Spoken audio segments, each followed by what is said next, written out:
Zee 24 तास एक पाऊल पुढे। जनलोकपालच्या पुढच्या टप्प्यासाठी टीम अण्णांनी जशी तयारी केली होती तशीच सरकारनंही कंबर कसली होती। या आंदोलनादरम्यान अनेक नाट्यमय घडामोडी घडल्या, पाहूयात। कंधों से मिलते हैं कंधे, कदमों से कदम मिलते हैं, हम चलते हैं जब ऐसे तो दिल दुश्मन के हिलते हैं। आंदोलनासाठी अण्णांनी पुन्हा एकदा राजधानी दिल्लीचीच निवड केली होती, तसेच दिवसही ठरवला होता। 16 ऑगस्ट नेमला आम्ही दिवस 16 ऑगस्टला रामलीला मैदानावर बसायचं। मग आम्ही त्यांना पत्र पाठवले सरकारला की 16 तारखेला आम्ही आंदोलन करणार आहे, दिल्लीमधली कुठलीही जागा दाखवा आम्हाला जिथे आम्ही आंदोलन करू, कुठलीही दाखवा, जंतर मंतर, रामलीला या आणखी कुठची जागा। 15 तारखेपर्यंत त्यांनी जागाच दाखवली नाही, म्हणजे खोडसाळपणा। अण्णांचं आंदोलन सरकारला नको होतं, म्हणूनच अण्णांना अटक करण्याचा दिल्ली सरकारनं घाट घातला होता। अण्णा तुरुंगात गेले आणि तुरुंगाबाहेर जनता अण्णांच्या समर्थनार्थ रस्त्यावर उतरली। अण्णांच्या आंदोलनाला पाठिंबा वाढत होता आणि त्यामुळे सरकारवरचा दबावही वाढत चालला होता। तिहाड जेलमध्ये गेलो, आम्हाला कपडे दिले कैद्यांचे, तिथं झोपायला बिस्तर वगैरे, चादर वगैरे,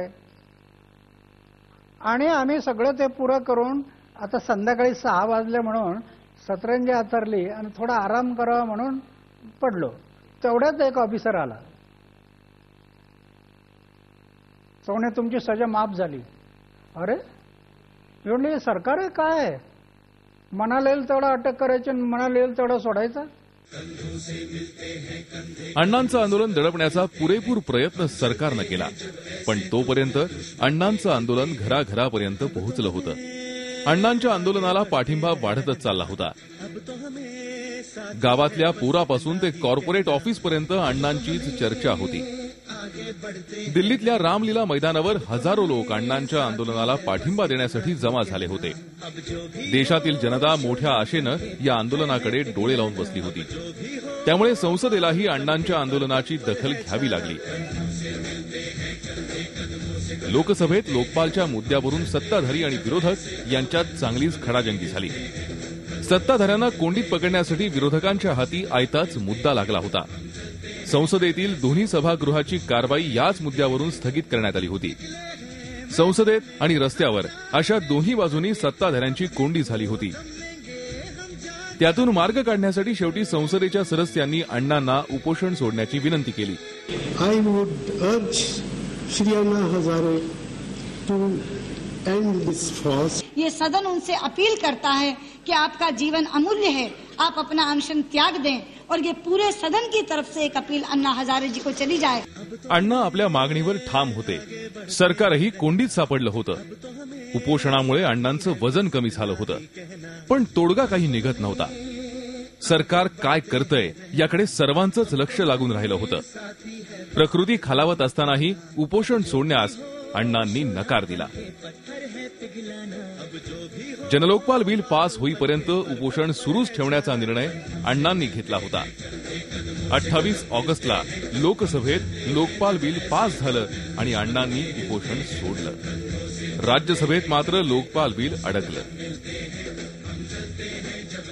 जनलोकपाल बिलासाठी अण्णांनी डिसेंबरमध्ये पुन्हा रणशिंग फुंकलं।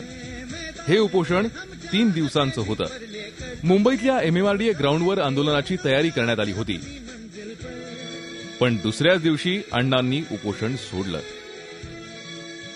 अण्णांच्या प्रकृतीचं कारण देत टीम अण्णांनं ती घोषणा केली होती, पण मुंबईत या आंदोलनाला म्हणावा तेवढा पाठिंबा मिळाला नव्हता, हेही तितकंच खरं। तिथलं एक तर नियोजन बरोबर नाही झालं। एक पब्लिक समोर जी बसायला पाहिजे तिथं जो मंडप द्यायला पाहिजे तो दिला नाही, आणि मंडप साईडला दिले। आणि मग कोणीतरी त्याचा गैरफायदा असा घेतला की दुपारच्या उन्हामध्ये ते ग्राउंड खाली होतं, तिथले फोटोग्राफ घेतले। जनलोकपालच्या मागणीसाठी अण्णांनी सुरू केलेल्या आंदोलनाला सुरुवातीच्या काळात जनमानसातून मोठा प्रतिसाद मिळाला। अण्णांच्या आंदोलनाला मोठं यश मिळेल अशी परिस्थिती निर्माण झाली असतानाच आंदोलनाच्या उत्तरार्धात परिस्थिती बदलली. टीम अण्णाच्या सदस्यांनी केलेल्या वादग्रस्त विधानांचा या आंदोलनावर बराच परिणाम झाला.